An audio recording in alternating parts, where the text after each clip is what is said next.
Iusnaturalismo. Orígenes históricos. Se considera uno de los primeros en plantear iusnaturalismo al filósofo Platón y lo sigue Aristóteles. No obstante, han sido muchas figuras que han apostado por el iusnaturalismo y el iuspositivismo. El iusnaturalismo es una corriente filosófica y jurídica. También es conocido el iusnaturalismo como derecho natural, el cual se basa en tres cosas: el hombre, Dios y la naturaleza. Ten en cuenta que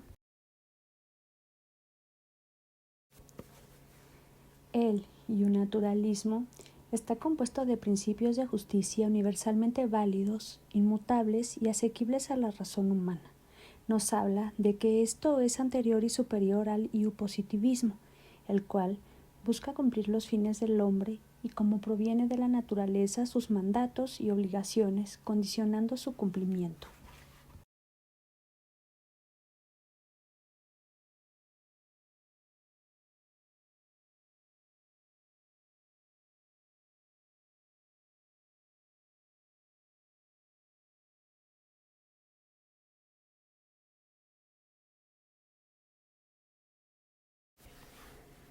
¿La ley es justa?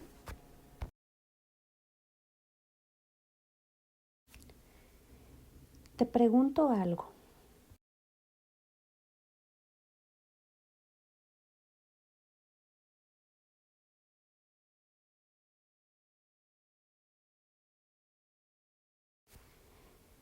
¿Debería la ley ser lo que es naturalmente justo o solo lo que el gobierno dice que es la ley?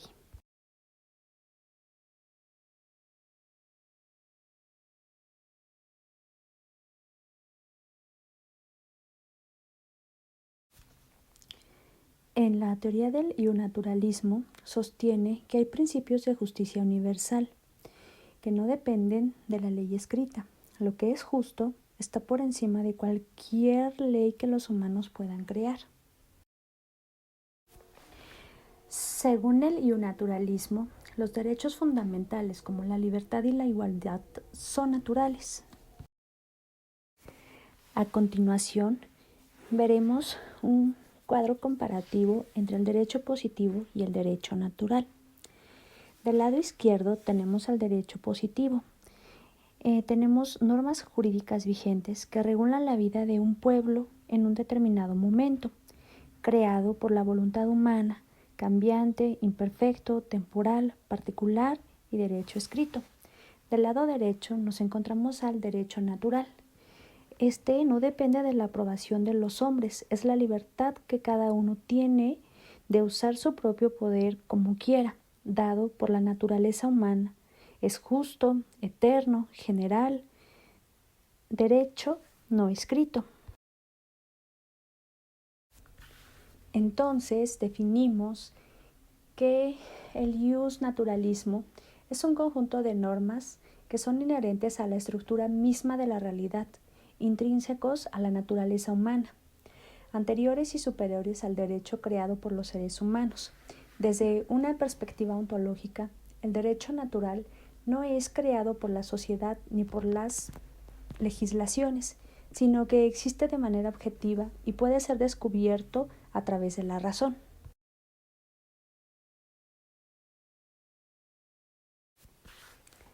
Los principios del derecho natural se aplican a todos los seres humanos en todo tiempo y lugar. No dependen de culturas, religiones o legislaciones específicas. En la práctica jurídica actual, el derecho natural subyace en la protección de los derechos humanos y en la crítica de leyes injustas, sirviendo como guía ética para la legitimación de las normas legales. Y, aunque se critica por su aparente ignorancia de la diversidad cultural y la subjetividad moral, el derecho natural sigue siendo esencial al ofrecer un marco ético universal que orienta hacia una justicia más profunda, recordando que la ley debe reflejar principios morales universales. Postulados. Tenemos postulados muy importantes dentro del justnaturalismo. Uno es la existencia del derecho natural, donde nos dice que el derecho natural es anterior al Estado, al derecho positivo y a las leyes escritas. Se considera inherente al ser humano por su propia naturaleza. No se crea ni se impone, simplemente existe y debe ser reconocido. Unos autores representativos son Aristóteles, Cicerón, Tomás de Aquino y Hugo Grocio, donde dicen el derecho a la vida, la libertad o a no ser esclavizados existen, aunque una ley no los reconozca. Y esto está fundamentado en la naturaleza humana, la razón y Dios. Otro postulado importante es universalidad del derecho natural, ya que él nos habla de que los principios del derecho natural se implican a todos los seres humanos sin importar su cultura, religión o época. No son relativos, sino son universales. Los autores representantes de este postulado son Grocio, Locke, Rousseau y Kant. También tenemos que esto implica que el derecho a un juicio justo, a la libertad de conciencia o a la protección de la dignidad humana se exige en tratados internacionales y se fundamenta en el universalismo moral y la ética natural. Otro principio es la accesibilidad por la razón, donde nos refiere que todos los seres humanos, por el solo hecho de tener razón, pueden conocer los principios del derecho natural. No se necesita educación jurídica o religiosa para distinguir el bien del mal. Entre los autores representativos tenemos a Sócrates, a Cicerón, a Kant y a Grocio. Esto implica que una persona puede reconocer que robar, matar o mentir es injusto sin haber leído ninguna ley. Y esto se fundamenta en el racionalismo y en lo ético. Otro postulado es la primacía por el derecho positivo. Esto quiere decir que el derecho natural tiene un valor superior y que debe prevalecer sobre cualquier ley que sea injusta. También nos dice que el Estado está sujeto al derecho natural. Aquí tenemos autores representativos como Tomás de Aquino, Grocio, Locke y Dworkin. Esto implica que debe haber una desobediencia civil frente a regímenes opresivos, objeción de conciencia frente a leyes que violen principios éticos fundamentales. Aquí tenemos esto fundamentado en lo que es en la jerarquía, la normativa y lo natural. Otro postulado es el fundamento ético del derecho. Este nos dice que el derecho no puede separarse de la moral, que toda norma jurídica debe estar alineada con los valores éticos, como lo es la justicia, la equidad, la solidaridad y la dignidad humana. Aquí tenemos autores representativos como Santo Tomás, John Finnish y Dworkin. Esto también implica que las constituciones modernas reconocen valores como la dignidad, la justicia, el bien común y que tienen origen en la ética natural. Se fundamenta también lo que es en la ética, la teología moral y el razonamiento práctico. Tenemos también el postulado de carácter inmutable y eterno, donde nos dice que el derecho natural no cambia ni con las modas ni con el tiempo y que sus principios son constantes, aunque su aplicación pueda adaptarse a las circunstancias. Aquí tenemos autores representativos como la Escuela Estoica, San Agustín y Tomás de Aquino. Aquí tenemos el principio de que nadie debe ser condenado sin defensa, esto es, a un debido proceso, y que se aplica desde el derecho romano hasta el día de hoy. Tenemos el fundamento en la metafísica y en la moral objetiva. Tenemos también el postulado del derecho natural como fundamento de los derechos humanos, donde nos dice que los derechos humanos tienen su raíz en el derecho natural y que no dependen de tratados ni de constituciones, solo existen por naturaleza. Tenemos aquí autores representantes como Locke, Rousseau, Penny y la Declaración de 1789. Esto implica que la Declaración Universal de los Derechos Humanos de 1948 recoge principios como la libertad, la igualdad y la no discriminación considerados naturales. Se fundamenta en el humanismo, la dignidad y el derecho moral. Tenemos también el postulado de la legitimidad del poder basada en el derecho natural.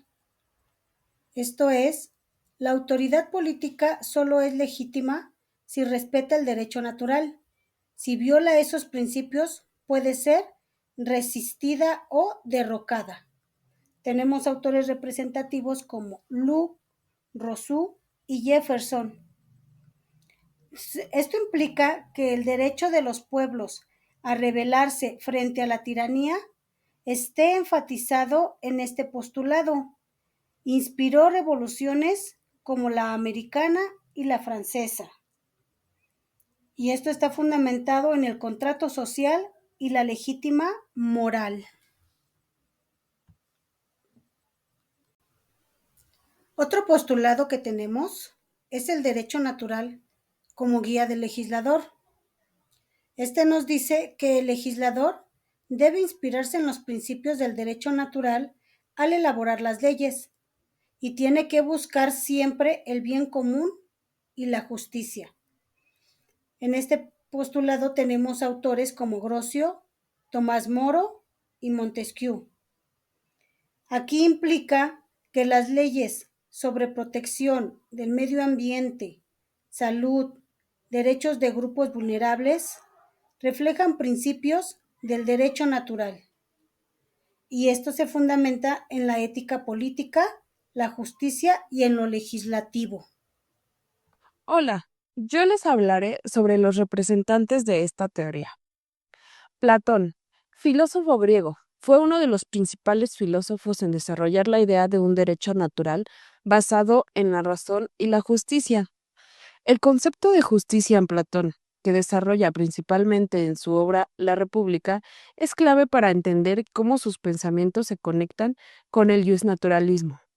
En La República, Platón describe una sociedad ideal basada en la justicia, que para él no es simplemente una cuestión de normas impuestas por los seres humanos, sino que también un fundamento más profundo en la naturaleza humana y en una realidad trascendente. Platón sostiene que existe una idea de justicia en el mundo de las ideas. Esta idea es perfecta y todas las manifestaciones de la justicia en el mundo material son solo aproximaciones imperfectas a esta idea perfecta. Platón también introduce la teoría de las tres partes del alma: la razón, la voluntad y los deseos. La justicia en la persona se da cuando cada una de estas partes cumple con su función adecuada, con la razón gobernando el espíritu, defendiendo la razón, y los deseos siendo moderados. Aunque Platón no desarrolló de manera sistemática la teoría del justnaturalismo, tal como lo hicieron otros pensadores como Aristóteles, Tomás de Aquino o los filósofos del Renacimiento, su idea de que existen principios de justicia universales e inmutables influyó enormemente en el desarrollo del justnaturalismo. Sus ideas sobre la justicia como una forma ideal y universal, accesibles solo a través de la razón y con un fundamento en la naturaleza de las cosas, constituyen una base sobre la que se desarrollan teorías naturalistas posteriores. La justicia y el derecho en su visión no son meras construcciones sociales, sino que tienen un fundamento en una realidad más allá del mundo sensible, lo que anticipa muchas de las ideas que serían centrales en el justnaturalismo. Aristóteles, también filósofo griego, fue discípulo de Platón. Desarrolló la idea de un derecho natural basado en la razón y la experiencia. Aristóteles no utilizaba el término justnaturalismo de manera explícita, pero su pensamiento reflejaba muchas de las características que se asociaron más tarde con esta corriente filosófica. Para él, la justicia y el derecho tienen una base en la naturaleza humana, en la razón y en los fines específicos de los seres humanos como seres sociales. Aristóteles consideraba que la naturaleza de los seres humanos determina los principios morales y, por ende, el derecho natural. El ser humano es un animal político por naturaleza, es decir, está destinado a vivir en una comunidad organizada, ya que la naturaleza humana solo alcanza su plena realización en la vida en sociedad. La justicia y el derecho no son meras construcciones humanas, sino principios que emergen de la naturaleza de los seres humanos y su necesidad de vivir juntos. En su obra política, Aristóteles distingue entre dos tipos de justicia. Justicia particular, que se refiere a las relaciones entre individuos en una comunidad, y justicia universal. Aristóteles ve como un principio moral y ético aplicable a todos los seres humanos, independientemente del sistema legal de cada sociedad. También explica que existen leyes naturales que son universales y se aplican a todas las sociedades humanas, independientemente de las leyes específicas que pueden existir en un lugar determinado. Estas leyes naturales están basadas en la naturaleza humana y en la razón, lo que hace que el derecho, aunque regulado por las normas creadas por las instituciones humanas, debe estar en consonancia con el orden natural. Aristóteles ve la justicia como el equilibrio entre lo que es justo para el individuo y lo que es justo para la comunidad. Es decir, las leyes deben buscar el bien común y promover la virtud en los ciudadanos. Y así es como la concepción aristotélica del derecho natural influyó profundamente en el desarrollo del justnaturalismo a lo largo de la historia, particularmente en la Edad Media y en el Renacimiento. Y así, al considerar que los principios de justicia son universales y accesibles a través de la razón, Aristóteles establece las bases para que generaciones futuras desarrollen una teoría del derecho que busque reflejar la ley natural, entendida como la ley moral que rige la conducta humana en todas las sociedades. Tomás de Aquino, filósofo y teólogo católico de la Orden Dominicana, desarrolló la idea de un derecho natural basado en la razón y la fe. Tomás de Aquino vivió en una época en la que la filosofía medieval trataba de reconciliar la fe cristiana con la razón humana y adopta muchas de las ideas aristotélicas, pero las adaptó para que fueran compatibles con la teología cristiana. Así que construye una teoría ética y jurídica que se centra en el concepto de la ley natural, la cual juega un papel clave en su teoría del derecho. Esta ley natural es un principio fundamental en su visión del justnaturalismo. Tomás de Aquino desarrolla su teoría de la ley natural en su obra Suma Teológica. Según Aquino, la ley natural es la participación de la ley eterna en la criatura racional. La ley eterna, para Aquino, es el plan divino por el cual Dios gobierna el universo. Sin embargo, el ser humano, por naturaleza racional, tiene la capacidad de participar de esta ley divina a través de la razón. Ley eterna es la voluntad de Dios que guía y ordena todo el universo. Ley natural es la forma en que los seres humanos, a través de la razón, participan en la ley eterna. Ley humana es el conjunto de normas que las sociedades elaboran para regular la vida comunitaria. Las leyes humanas deben estar siempre en conformidad con la ley natural, ya que de lo contrario perderían su legitimidad.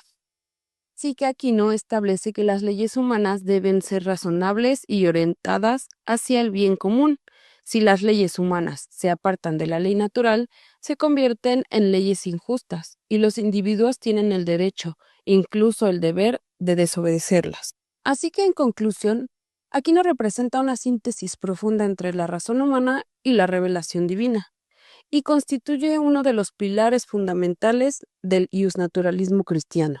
Francisco de Vitoria, también filósofo y teólogo, desarrolló la idea de un derecho natural basado en la razón y la experiencia.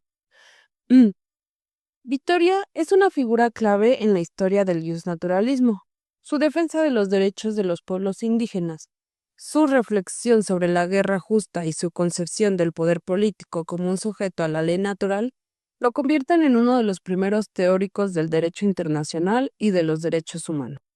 Su obra, Reliquios sobre los indios, marcó una transición del pensamiento medieval hacia una visión más moderna y universal del derecho, basada en la razón y los principios de justicia que deben guiar las relaciones entre los pueblos y las naciones.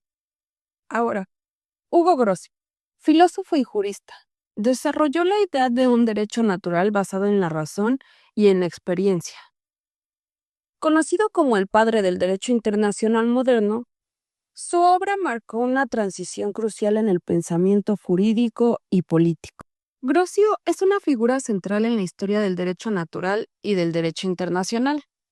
Su teoría del derecho natural, fundamentada en la razón humana, su enfoque sobre la guerra justa y su reconocimiento de los derechos universales de los individuos y las naciones, lo convierten en uno de los principales precursores del iusnaturalismo moderno. Su obra, especialmente De Iure Belli ac Pacis, sentó las bases del derecho internacional moderno y sigue siendo una referencia clave en el estudio del derecho natural y las relaciones internacionales. John Locke, filósofo y político, desarrolló la idea de un derecho natural basado en la razón y en la experiencia. Es considerado uno de los más influyentes pensadores en la historia del iusnaturalismo y la teoría política moderna.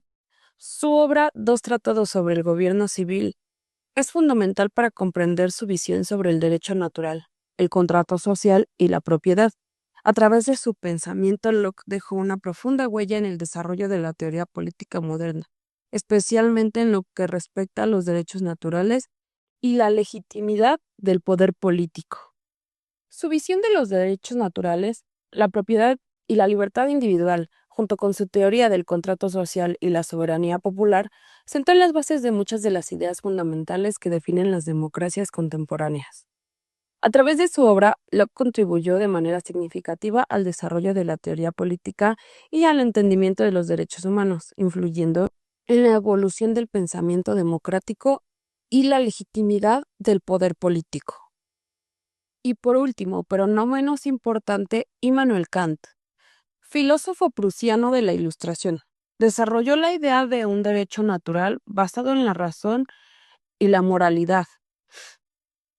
Es uno de los filósofos más influyentes de la Ilustración y un pilar fundamental en la evolución del pensamiento sobre el iusnaturalismo y el derecho. Si bien su enfoque fue único y diferenciado respecto a los teóricos clásicos del derecho natural, su filosofía tiene una relación profunda con el iusnaturalismo, especialmente en lo que respecta a la moralidad de los derechos humanos y la organización política. Immanuel Kant reformuló el iusnaturalismo de manera trascendental, integrando la razón moral y el imperativo categórico como los principios fundamentales que deben guiar tanto la moralidad individual como la organización política y el derecho. Su visión del derecho, la libertad y la paz perpetua ha tenido una profunda influencia en la filosofía política y el derecho internacional moderno, consolidando un enfoque racional y universal que sigue siendo clave en el estudio de los derechos humanos y la justicia global. Bien, ahora mencionaré algunos ejemplos jurídicos de la aplicación del iusnaturalismo. Como hemos visto, esta corriente filosófica puede ser una herramienta poderosa para desafiar normas legales opresivas y buscar justicia a nivel ético y moral. En primer lugar, tenemos un ejemplo clásico a nivel internacional. Se trata de los juicios de Nuremberg. El contexto en el que les voy a platicar es que después de la Segunda Guerra Mundial, los líderes nazis fueron procesados por crímenes de guerra y crímenes contra la humanidad. Algunos, como bien sabemos, se suicidaron, como fue el caso de Adolfo Hitler. Otros recibieron pena de muerte, algunos más prisión y otros fueron absueltos o no fueron juzgados. Uno de los principales desafíos jurídicos era que muchos de los crímenes cometidos por los acusados eran técnicamente legales, bajo las leyes del régimen nazi en ese momento. Sin embargo, el tribunal de la ciudad alemana Nuremberg justificó sus decisiones basándose en principios de justicia superiores a las leyes positivas de un Estado, es decir, apelaron a normas y derechos inherentes a la naturaleza humana. Argumentaron que existe un derecho natural universal que trasciende cualquier legislación nacional y que ciertos actos como el genocidio y la tortura son intrínsecamente injustos y deben ser condenados, independientemente de las leyes locales que lo permitan. Les recomendamos ver la película de Nuremberg del año 2000 con la perspectiva del justnaturalismo. Vamos a otro ejemplo. Este fue en Estados Unidos de Norteamérica durante las décadas de los años 50 y 60 en los movimientos por los derechos civiles, donde gracias al enfoque justnaturalista se impulsaron cambios legales significativos, como fueron la Ley de los Derechos Civiles de 1964 y la Ley del Derecho al Voto en 1965, ya que antes de esta última ley se impedía a las personas afroamericanas ejercer su derecho al voto. Eventos como el caso de Alabama el 17 de marzo de 1965, hubo manifestantes pacíficos que fueron brutalmente reprimidos, generando indignación nacional y presionaron al gobierno a dar una solución. Activistas como Martin Luther King Jr. apelaron a principios de justicia superiores a las leyes vigentes, argumentando que ciertas normativas que perpetuaban la segregación racial eran injustas, porque violaban los derechos humanos naturales y la dignidad inherente a toda persona. Bien, pasamos a un tercer ejemplo. Este fue más reciente en México. Se trata de la reforma constitucional de 2011 en materia de derechos humanos. Esta reforma incorporó principios fundamentales del derecho natural al reconocer explícitamente que los derechos humanos tienen un carácter universal, inalienable e inherente a todas las personas, independientemente de su nacionalidad o situación jurídica. La reforma estableció que las normas de derechos humanos contenidas en tratados internacionales tienen el mismo rango que la Constitución, lo que refuerza la idea de que existen principios superiores a las leyes positivas. Además, se introdujo el principio pro persona, que obliga a interpretar las normas de manera que se favorezca la protección más amplia de los derechos humanos. Bien, otro ejemplo que tenemos es el convenio 169 de la Organización Internacional del Trabajo, de la OIT. Es un instrumento internacional que establece derechos y garantías para los pueblos indígenas y tribales. Adoptado en 1989 y ratificado por México el 5 de septiembre de 1990. El objetivo principal de este convenio es proteger las culturas, identidades y derechos de los pueblos indígenas, promoviendo su participación en decisiones que afectan sus vidas y territorios.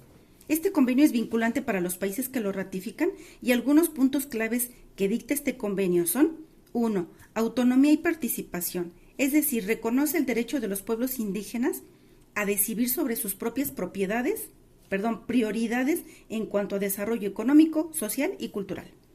Otro punto es consulta previa hacia los pobladores, estableciendo que los gobiernos deben consultar a los pueblos indígenas antes de adoptar medidas legislativas o administrativas que puedan afectarles directamente. Un tercer punto es la protección de tierras y recursos, garantizando el respeto de los derechos sobre las tierras que tradicionalmente ocupan estos pueblos y el acceso a los recursos naturales que hay en ellas. La educación y la cultura es el último punto, donde se debe promover la educación bilingüe y el respeto por las lenguas y tradiciones indígenas. El último ejemplo que tenemos es el de la reforma al Poder Judicial de la Federación, aprobada en el año 2024.